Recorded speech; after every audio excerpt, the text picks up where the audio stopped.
বউ ছাড়া ঘুমানোর কি যন্ত্রণা, এ ব্যথা কাউকে বোঝানো যায় না, কাউকে দেখানো যায় না।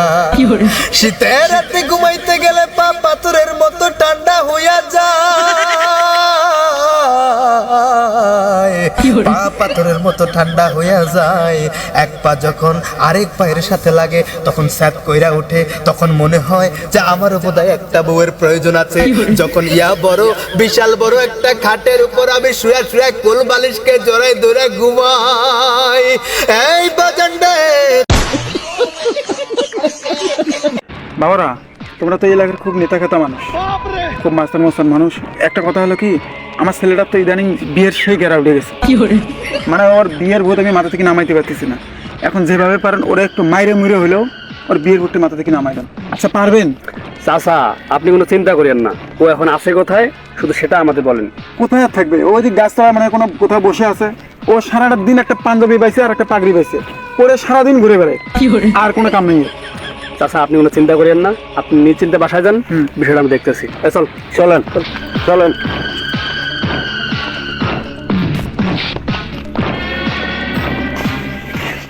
বিয়ের গেরা ধরছে গো যারে, এখন আমি বিয়ে করব কারে গো, আমি বউ তো পাইলাম না মনের মতো, বিয়ে ছাড়া ভালো লাগে না। আরে আরে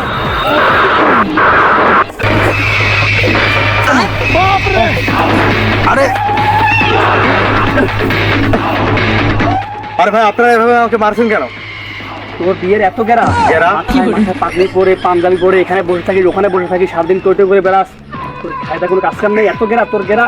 আরে ভাই, এটা আমার খুশি, আমার ইচ্ছা, তাতে তোদের কাছে কি আমাকে জবাবদিহি করতে হবে? অবশ্যই করতে হবে। আর কেন করতে হবে?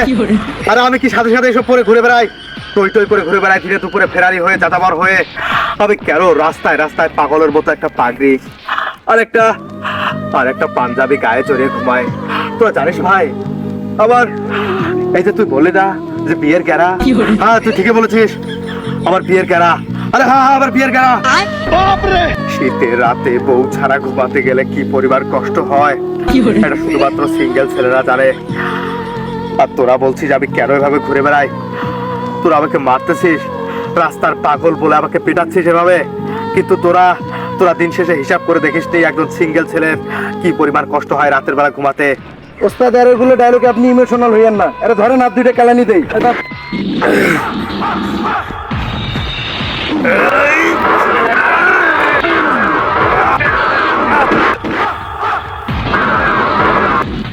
আমার বাইরা রে,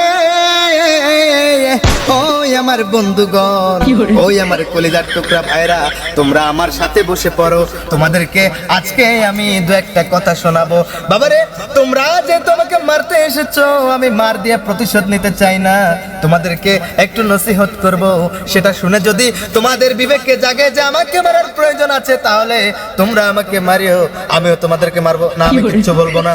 আমার ভাইরা, আমার বন্ধুগণ, আমার ভাইরা, আমার বন্ধুগণ, বিয়ের জন্য আমি এত বেশি পাগল, এত বেশি আপসেট, এত বেশি চিন্তিত যে দিনের বেলায় পাগড়ি পরে সারা রাস্তায় টই টই করে ঘুরে বেড়াই। নিশ্চয়ই আমার বাবা তোমাদেরকে শেল্টার লাগিয়েছে আমাকে মারার জন্য। আমি বুঝতে পেরেছি, যখনই তোমরা বলেছো তোমার বিয়ের গেরা কি মাথায় উঠেছে, বিয়ের গেরা আমার ইয়ে দিয়ে বলেছো, তখন আমি বুঝে নিয়েছি যে আমার বাবার এই কাজ এটা। তখনই মনে হয়েছিল যে বাবা যেহেতু বলেছে এটা কোনো ব্যাপার না, কিন্তু আসল কাহিনী হলো বাবারে আমি কেন এমন করি। আমার এমন করার পিছনে একটাই কাহিনী, আর সেই কাহিনীটা হলো শীতের দিনে বউ ছাড়া ঘুমানোর কি কষ্ট, বউ ছাড়া ঘুমানোর কি যন্ত্রণা, এ ব্যথা কাউকে বোঝানো যায় না, কাউকে দেখানো যায় না। শীতের রাতে ঘুমাইতে গেলে পা পাথরের মতো ঠান্ডা হইয়া যায়, পা পাথরের মতো ঠান্ডা হইয়া যায়। এক পা যখন আরেক পায়ের সাথে লাগে তখন স্যাত কইরা ওঠে, তখন মনে হয় যে আমারও বোধহয় একটা বউয়ের প্রয়োজন আছে। যখন ইয়া বড় বিশাল বড় একটা খাটের উপর আমি শুয়ে শুয়ে কোল বালিশকে জড়াই ধরে ঘুমাই। এই বাজানডে তখন মনে হয় সবকিছুর বিনিময়ে আমি একটা বিয়ে করে নেই, মান সম্মানের গোষ্ঠী কিলাই, আগে আমার একটা বউ চাই। তাই বউয়ের জন্য এত আপসেট, বউয়ের জন্য এত পাগলামি, আর এসব করাটা যদি আমার হয় বোকামি, তাইলে তোমাদের এই হাতে থাপ্পড় খাইতে চাই আমি। এখন তোমরাই বিচার করো, বাবারে সিঙ্গেল জীবনে বউয়ের দরকার আছে না নাই? আছে ভাই। তোমরাও বুঝতে পেরেছো, আমার সামনে উপবিষ্ট পদ্মার আড়ালের ভাইরা, তোমরাও নিশ্চয়ই সিঙ্গেল। সিঙ্গেল। তাহলে সিঙ্গেল তোমরাও, তোমাদের বউয়ের প্রয়োজন আছে কিনা? অবশ্যই। তোমাদের বউয়ের প্রয়োজন আছে কিনা? তাহলে কেমন করে তোমরা বিবেকহীন হয়ে গেলে, আমার বাবার কথা অনুযায়ী আমাকে মারতে এলে? তোমাদের বিবেক বোধে ধরেছে পচন, তোমরা হইলা শয়তানের ভাই, শয়তানের বন্ধু, আমার আর কিছু বলার নাই। চলো ভাই, তোমার আজকে বিয়ে করে দেবো ভাই, যেমনি হোক বলবো, চলো। সত্যি? তাহলে আমাকে কাঁধে তুলো, আমাকে এবার তোলো পর পর সে যাবো রে, মাথায় পাগড়ি পরে সেই তো আমি।